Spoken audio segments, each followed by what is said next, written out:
Ukrainian President Volodymyr Zelensky said on late Sunday that he had decided to dismiss Prosecutor General Irina Venediktova and head of the security service of Ukraine Ivan Bakano. Сьогодні я ухвалив рішення про відсторонення від посад Генерального прокурора та про усунення голови Служби безпеки України. Хочу, щоб мене сьогодні почули і усі, від кого залежить надзвичайно чутливе питання призначення нового керівника спеціалізованої антикорупційної прокуратури. Моя позиція як президента України – конкурс, який відбувся, має призвести до цілком логічного рішення про призначення нового керівника.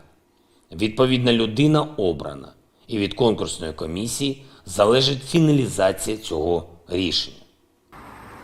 In his address to the nation, Zelensky blamed Venediktova and Bakanov for insufficiently dealing with a large number of traitors in their agencies.